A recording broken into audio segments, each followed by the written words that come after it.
Subhash at cable ডাকবর্ষা to meet him at Calcutta.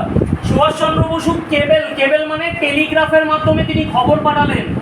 টেলিগ্রাফের মাধ্যমে তিনি খবর পাঠালেন। তখনকার দিনে তো টেলিফোনের তো ব্যবস্থা নেই। টেলিগ্রাফের মাধ্যমে খবর পাঠিয়েছে কাকে? আকবর শাহকে। To meet him at Calcutta, বলছে আমার সাথে আসো। কোথায় দেখা করো? কলকাতায় দেখা করো আমার সঙ্গে এসে। আকবর শাহ ভদ্রলোক কে ছিলেন? কারণ সুভাষচন্দ্র বসুর সঙ্গে কাজ করছেন মানে স্বাভাবিক, এটা ডিগনিফাইড কোনো পার্সোনালিটি না হলে তো নেতাজির সঙ্গে কাজ করা যাবে না। তাহলে আকবর শাহ কে ছিলেন? Akbar Shah was a coworker in the freedom struggle against British Raj. Coworker মানে সহকর্মী। এই যে কো-ওয়ার্কার, এটার মানে হচ্ছে সহযোদ্ধা বা সহকর্মী। সহযোদ্ধাও লিখে রাখতে পারিস। মানে আমাদের স্বাধীনতা আন্দোলনের ক্ষেত্রে উনি নেতাজির সহযোদ্ধা ছিলেন। ফ্রিডম স্ট্রাগল মানে স্বাধীনতার যে আন্দোলন, সেই স্বাধীনতা আন্দোলনে তিনি নেতাজির সঙ্গে কাঁধে কাঁধ মিলিয়ে লড়াই করেছিলেন। কোন জায়গাটা তিনি দেখতেন? দেখ, নেতাজির পক্ষে তো এত বড় ভূখণ্ড দেখাটা পসিবল নয়। স্বাভাবিকভাবে তিনি কি করতেন? লোকজনদের মধ্যে ভাগ করে দিয়েছিলেন। আকবর শাহ কোন সাইডটা দেখতেন? আন্ডারলাইন করতে হবে, very important. He operated in the north western frontier provinces. তিনি অপারেট করতেন, আমি অপারেট আগেরটাতেই লিখলাম, চালনায় করা। Operating at good at operating the radio লেখা ছিল। তো তিনি অপারেট করতেন, কি অপারেট করতেন? North western frontier Province. North মানে উত্তর, ওয়েস্টার্ন মানে পশ্চিম, ফ্রন্টিয়ার মানে সীমান্তবর্তী, বা শুধু সীমান্ত লিখলেও হবে। প্রভিন্স মানে প্রদেশ, অর্থাৎ নর্থ ওয়েস্টার্ন ফ্রন্টিয়ার প্রভিন্স, উত্তর পশ্চিমের যে সমস্ত সীমান্তবর্তী এলাকাগুলো রয়েছে ওগুলোকে কে দেখাশোনা করতেন? আকবর শাহ। প্রত্যেকে কিন্তু মিনিংগুলো লিখে নিবি, আমি অলরেডি এখানে লিখে দিচ্ছি। হি ওয়াজ টু হেল্প সুভাষ এসকেপ। তিনি সুভাষচন্দ্র বসুকে কি করতে সাহায্য করেছিলেন? পালাতে সাহায্য করেছিলেন, এসকেপ করতে সাহায্য করেছিলেন। আকবর শাহ কেম টু ক্যালকাটা। আকবর শাহ এলেন কলকাতায়। হি ওয়াজ ইন্ট্রোডিউস টু শিশির। তাকে পরিচয় করিয়ে দেওয়া হলো কার সঙ্গে? শিশির কুমার বোসের সঙ্গে আকবর শাহের পরিচয় করিয়ে দেওয়া হলো। Together they went to a shop in central Calcutta. সবাই মিলে বা দুজনে মিলে তারা কোথায় গেলেন? একটা দোকানে গেলেন। দোকানটা কোথায়? সেন্ট্রাল ক্যালকাটা। সেন্ট্রাল মানে মধ্য, আর ক্যালকাটা তো কলকাতা সবাই জানিস, তার মানে কলকাতায় মধ্য, মানে মধ্য কলকাতার একটা দোকানে তারা গেলেন। কি কি কিনলেন তারা? ওয়্যার দে পারচেজড ব্যাগি সালোয়ার। যেখান থেকে তারা কিনলেন ব্যাগি সালোয়ার, যেখান থেকে তারা কিনলেন ব্যাগি সালোয়ার বা ট্রাউজার। যেরকম ভাবে একটুখানি ওই মেয়েদের কি হয়, প্লাজো না পালাজো বলে একটা প্যান্ট হয় না, ওরকম টাইপের, যেটা নিচের দিকটা ফোলা থাকে। এটা হচ্ছে ওপরের সাইডটা ফোলা, মানে হাঁটুর ওপরের দিকটা ফোলা, এক্স্যাক্টলি। তো ওরকম টাইপের ট্রাউজার কিনলেন অ্যান্ড এ ব্ল্যাক ফেজ, এই যে কালো বর্ণের টুপি, এই ব্ল্যাক ফেজ কেনা হলো। For সুভাষের disguise. ডিসগাইজ মানে ছদ্মবেশ। সুভাষচন্দ্র বসুর ছদ্মবেশের জন্য এই সমস্ত ড্রেসগুলো কেনা হলো। ব্যাগি সালোয়ার কেনা হলো এবং ব্ল্যাক ফেজ কেনা হলো। লেটার, পরবর্তীকালে, শিশির অলসো পারচেজড এ সুটকেস। পারচেজ মানে কেনা। শিশির কুমার বোস কিনলেন, কি কিনলেন? সুটকেস কিনলেন। আ বেডরোল। বেডরোল মানে গদি। সুভাষচন্দ্র বোস ট্রেনে করে যাবেন, এতটা রাস্তা একটু গদি গদি নিয়ে যাবেন, আরাম করতে করতে বিশ্রাম নিতে নিতে যাবেন, তো একটা গদি কিনলেন। আর পিলোস তো আমরা আগেই জানি, বালিশের যে তাকিয়া টাইপের হয়, সেই তাকিয়াগুলো কেনা হলো। Subhash was to carry this with him in his journey. Subhashchandra Basu এই জিনিসগুলোকে ক্যারি করবেন। কোন কোন জিনিস? সুটকেস ক্যারি করবেন, বেডরোল ক্যারি করবেন, শার্ট ক্যারি করবেন, পিলো ক্যারি করবেন। Sisir then went to a printer's shop. Sisir Kumar Bose তারপরে গেলেন একটা ছাপাখানার দোকানে। He ordered a set of calling cards. তিনি ভিজিটিং কার্ড ছাপালেন। কলিং কার্ডস বলতে ভিজিটিং কার্ড ছাপালেন। ভিজিটিং কার্ড সবার পরিচিতি আছে, যেটার মধ্যে কি থাকে? একটা মানুষের নাম লিখে তার ওয়ার্ক ডেজিগনেশন থাকে, বর্ণনা করা থাকে, ভিজিটিং কার্ড। ভিজিটিং কার্ড ছাপালেন, যেটার মধ্যে কি লেখা? Muhammad Ziauddin, travelling inspector, the empire of India life insurance company বা কর্পোরেশন লিমিটেড। প্রত্যেকেই কোম্পানিটার নাম শোনা আছে? জিন্দগি কে সাথ ভি জিন্দগি কে বাদ ভি। এলআইসি, তার মানে এলআইসির একজন কি ইন্সপেক্টর? ট্রাভেলিং ইন্সপেক্টর, মানে ঘুরে ঘুরে এজেন্ট টাইপের। ঘুরে ঘুরে তিনি কি করান? মানুষকে এলআইসি করান, এরকম টাইপের একটা ব্যাপার। এই যে empire of India life insurance corporation limited. তখন এই নামটা আগে কেন বসতো? কারণ ইংরেজ সরকারের আমল। এখন পুরো নাম কি? LICI, life insurance corporation of India. এখন এই নামটা হচ্ছে। আর তখনকার দিনে ইংরেজ শাসন ছিল বলে এম্পায়ার নামটা দিতে হতো। This was the false identity with which Subhash was to travel. তাহলে সুভাষচন্দ্র বসু কিসে গেলেন? As an insurance agent Subhas Chandra Bose travel করবেন বলে ডিসাইড করা হলো। On 16th January 1941, 16 জানুয়ারি 1941 সাল, আন্ডারলাইন করতে হবে জায়গাটা, 16th January 1941, Shishir finished his dinner early and drove to Elgin Road around 8:30 p.m. শিশির কুমার বোস তাড়াতাড়ি করে কি করলেন, তার ডিনার শেষ করলেন এবং গাড়ি ড্রাইভ করে তিনি এলগিন রোডে গেলেন। এখন প্রশ্নটা যেটা সেটা হচ্ছে জানুয়ারি মাস, কোন সময়? ঠান্ডার টাইম, তাই না, এরকম ধরনের। তার মানে জানুয়ারি মাস 1941 সাল 16 জানুয়ারি, তার মানে ঠান্ডার সময়। শিশির কুমার বোস কি করলেন, তাড়াতাড়ি করে রাত্রের খাওয়া দাওয়া শেষ করলেন, করে গাড়ি চালিয়ে তিনি এলগিন রোডে গেলেন। কটা নাগাদ? 8:30 নাগাদ রাত্রিবেলা এলগিন রোডে গেলেন। ভালো কথা। He parked the Wanderer at the back of the house. Sandeep দেখতে পাচ্ছিস তো? He parked the Wanderer at the back of the house. তিনি বাড়ির একদম পিছনের দিকে গাড়িটাকে রাখেন, বাড়ির ব্যাক সাইডে। অন্য সময় গাড়িটা কোথায় পার্ক করে? ফ্রন্টে। এইবারে গাড়িটা কোথায় পার্ক করেছে? ব্যাকে পার্ক করেছে।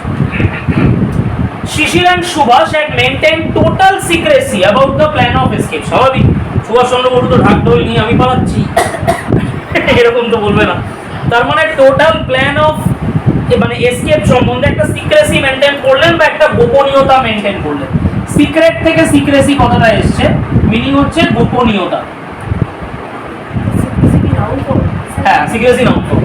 About the plan of escape, অর্থাৎ পালানোর প্ল্যান সম্পর্কে বা পালানোর এই পরিকল্পনা সম্বন্ধে গোটাটা একটা গোপনীয়তা মেনটেন করলো। None of the family members new anything, কেউ জানতো না ফ্যামিলি মেম্বার্সের, কেউ ছাড়া আর কিরকম, ম্যাক্সিমাম লোকেরাই জানতো না, সামান্য কয়েকজন জানতো। কারা কারা জানতো? আন্ডারলাইন করতে হবে। সুভাষের niece Ila and a male cousin Dwijen. সুভাষের নিস মানে ভাইজিও হয়, কিছু ক্ষেত্রে দাঁড়িয়ে ভাগ্নিও হয়। সুভাষের ভাইজি এখানে ধরে নিচ্ছি ইলা, ঠিক আছে, এইটাকে আবার এল ভেবে কেউ লালা এরকম বলি, এটা হচ্ছে ইলা। তো সুভাষের নিস তা ইলা তার নাম, তিনি জানতেন। আর কে জানতেন? মেল কাজেন দিজেন। এখন কাজেন মানে ইংরেজদের ক্ষেত্রে একটা সমস্যা আছে। আবার কিরকম সমস্যা? আমরা যেমন ধর মামাতো, পিস্ততো, মাস্ততো, খুঁড়তো, জ্যাঠতো এরকম টাইপের বিভিন্ন বলি আর কি, ওরা কাজেন সবাই একসাথে। মানে কিরকম? মামাতো, পিস্ততো, মাস্ততো, খুঁড়তো, জ্যাঠতো, যত রকমের তুতো ব্যাপারগুলো রয়েছে আমাদের বাঙালিদের মধ্যে, সব তুতোকে একসঙ্গেই কাজেন বলে। তো ওদের ক্ষেত্রে কাজেন আলাদাভাবে কিছু হয় না, এই হচ্ছে ফ্যাক্টরটা। তো যাই হোক, মেল কাজেন একজন বলতে পারিস একজন ভাই আর কি, এরকম জ্ঞাতিদের মধ্যে পড়ে। তো ওরকম তার নাম হচ্ছে দিজেন। তার মানে বেসিক্যালি সুভাষচন্দ্র বসু ছাড়া জ্ঞাতি মানে মামাতো, পিস্ততো এরকম নিজেদের ফ্যামিলির মধ্যে। তার মানে ব্যাপারটা কি জানতো? সুভাষচন্দ্র বসু অবভিয়াসলি উনি পালাবেন, তো উনি জানবেনই, এটা স্বাভাবিক বিষয়। সেকেন্ড জানতো শিশির কুমার বোস, থার্ড জানতো ইলা, ফোর্থ জানতো দিজেন। এই চারজন বেসিক্যালি জানতো।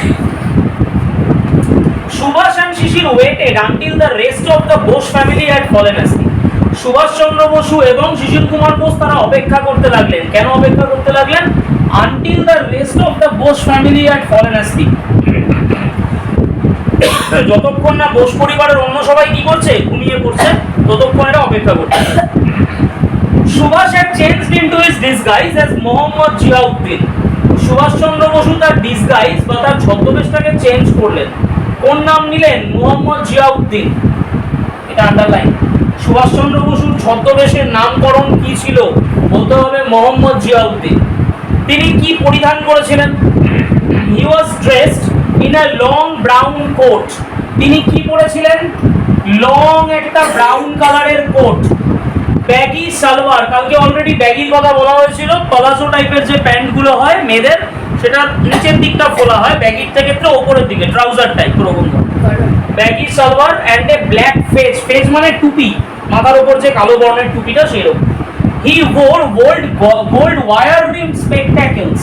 তিনি এখানে সোনার স্পেকট্যাকেল নয়, হ্যাঁ, সোনালি রং করা, সোনার স্পেকট্যাকেল করেন, সোনালি কালারের ওয়ার রিম। আচ্ছা, এই ওয়ার ব্যাপারটা কিরকম টাইপের?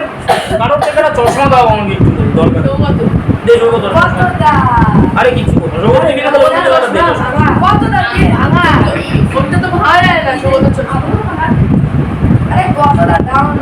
তোদের মন খুব উদার বোঝা গেল, এটা বিষয়টা বুঝে। সেটা হচ্ছে আমি চশমাটা নিয়ে জাস্ট দেখাতাম, না ঠিক আছে লাগবে, চশমাটা নিয়ে জাস্ট দেখাতাম যে ওয়ার রিমের জায়গাটা কিরকম হয়। মানে ধর চশমাটা এরকম যদি দুটো এরকম শেপের থাকে তাহলে এই পাশে দুটো ডান্ডি বেরিয়ে যায় এরকম ধরনের থাকে।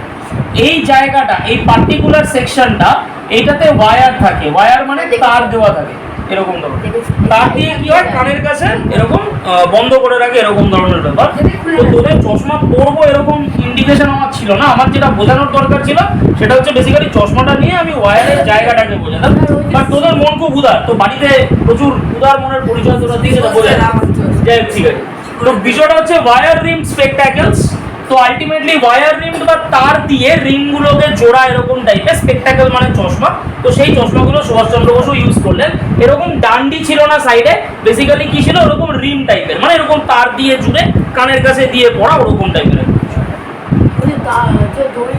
দড়ি ঝোলানো, এক্স্যাক্টলি ওটা তার বলে আর কি, দড়ি ঝোলানো ওরকম। ইট ওয়াজ 1:35 AM, রাত্রি কটা? 1:35 বাজে রাত্রিবেলা, শীতের রাত্রি 1:35। বুঝতে পারছিস তো, মানুষজন লেপ কম্বলের তলায় ঢুকে মানে একদম আনন্দের কম্বল মুড়ি দিয়ে ঘুমানোর একটা প্ল্যানে রয়েছে। সেই মুহূর্তে সুভাষচন্দ্র বসু পালাচ্ছেন। পুলিশ জীবনেও কল্পনা করতে পারেনি যে আলটিমেটলি সুভাষচন্দ্র বসু কি করবেন, ওই টাইমে পালাবেন, এই টাইপের একটা ব্যাপার। যাই হোক, তো বলছে যে ইট ওয়াজ 1:35 AM। অবভিয়াসলি এম আমরা জানি রাত্রি 12টার পর থেকে কি হয়ে যায়, টাইমিংটা AM এ শিফট করে যায়, কনভার্ট করে যায়। যদি ফুল ফর্ম ধরি তাহলে কি AM এর অ্যান্টি মেরিডিয়ান, আর যদি PM হয় তাহলে পোস্ট মেরিডিয়ান। তার মানে AM সেই সময় দ্য নাইট ওয়াজ মুনলিট, রাত্রিটা কেমন ছিল সেই সময়, চন্দ্রালোকিত রাত এরকম ধরনের। সেই সময় Dwijen signalled from an upstairs window, Dwijen signal দিল আপস্টেয়ার্স উইন্ডো থেকে that no policeman was near by. Upstairs window বাড়ির একদম ওপর তলার থেকে ডিজেন কি করেছে, জানলার দিয়ে সিঁড়ি বেবে বেবে যাই ওপরের দিকে উঠেছে। ওপরের দিকে উঠে কি গোটা রাস্তাটাকে দেখা যাচ্ছে, গোটা রাস্তাটা দেখেও বলছে না না না না কেউ নেই, কোথাও কোনো পুলিশম্যান নেই। রাত্রিবেলা তো পুলিশম্যান কনসা সুভাষচন্দ্র বসু এই সময় পালাবে, এরকম একটা রীতিমতন একটা কনফিডেন্স পুলিশের মধ্যে। কোন সময় সুভাষচন্দ্র বসু এই সময় ধরাই পালাবে এরকম, তার থেকে আমরা ঘুমাই। হ্যাঁ হ্যাঁ হ্যাঁ, তার থেকে আমরা ঘুমাই। বাই ডে দ্য পুলিশম্যান, দিনের বেলায় পুলিশের লোকগুলো কি করতো, the policeman sat on a charpoy at the corner of Elgin and Woodburn road. Elgin এবং উডবার্ন রোডের মাঝামাঝি বসে থাকতো, মানে কিরকম টাইপের, ধর এই রাস্তা দুটো এরকম টাইপের হয়ে গেছে, এদিকে হয়তো এলগিন রোড, এদিকে হয়তো উডবার্ন রোড, এই মধ্যিখানটায় পুলিশ বসে থাকতো চারপইয়ের ওপরে। চারপই মানে খাটিয়া, একটা খাটিয়া পেতে এরকম টাইপের, সেই জায়গাটায় পুলিশের লোকগুলো এইখানটায় বসে থাকতো।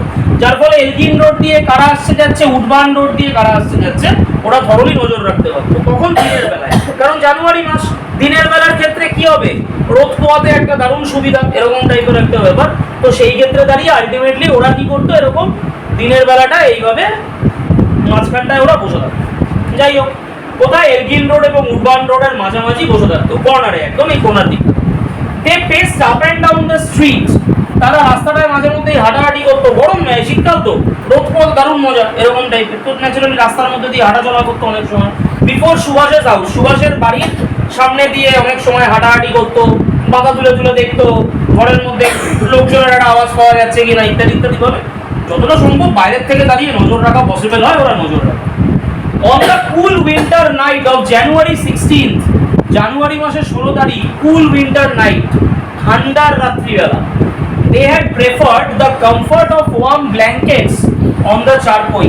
ওরা কি ভাবলো, ওয়ার্ম ব্ল্যাঙ্কেটস, ব্ল্যাঙ্কেটস মানে কি, কম্বল, ব্ল্যাঙ্কেটস মানে কি বললাম, কম্বল, ওয়ার্ম মানে উষ্ণ।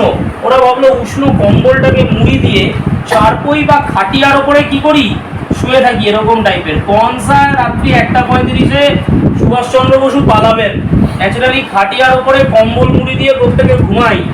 ঘুমানোর তালেই সুভাষচন্দ্র বসু কি করলেন, ওইখান থেকে পালিয়ে গেলেন ব্রিটিশ সরকারকে বোকা বানিয়ে।